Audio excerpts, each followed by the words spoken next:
New at 4, there's another layer to what's already been a complicated and salacious murder case in Fairfax County.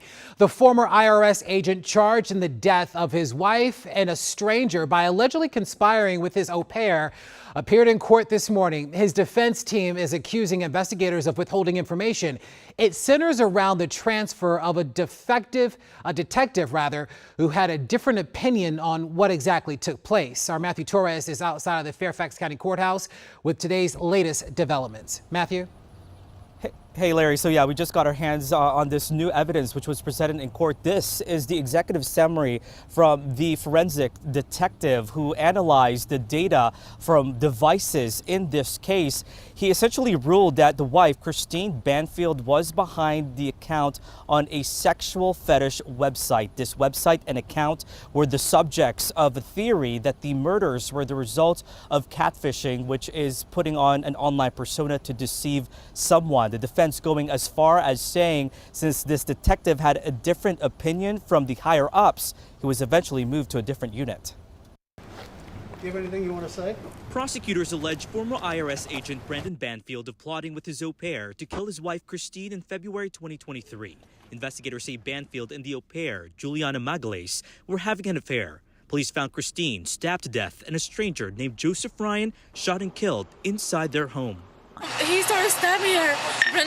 I think Brendan shot him. Authorities say Banfield claimed he shot Ryan because he thought he stabbed his wife. But investigators accused Banfield and the au pair of luring Ryan to the house through an adult fetish website by creating a profile pretending to be Christine, who was unaware of this meeting. Apparently she was stabbed in the neck. She's upstairs in the bedroom.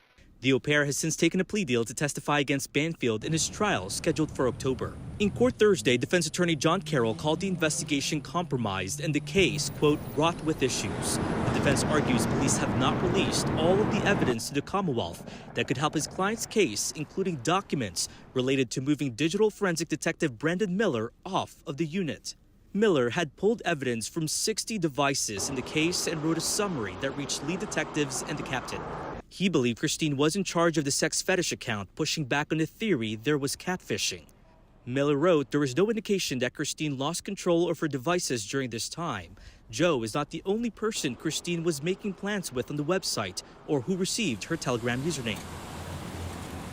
Miller was eventually transferred to another unit to a surprise late last year, being told it's for performance management. The defense says those who were in conflict, like him, with the higher-ups' opinion, were removed. The captain who helped in the transfer testified that he felt Miller was incorrectly and inappropriately analyzing the data. Detective Kyle Bryant also testified that he disagreed with the command staff about the theory of what happened, but it was narrowed down to one theory after the au pair confessed. He too was transferred to another unit, but still helps in the investigation. So everyone on the stand today from the police department say they handed everything as far as evidence to the Commonwealth. The Commonwealth was adamant. They handed everything over to the defense.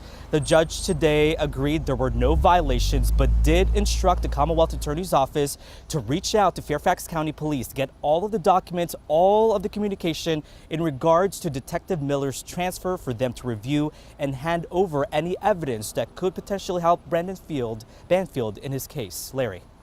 No doubt a lot of twists and turns in this ongoing investigation and legal trial. Thank you so much. We appreciate it.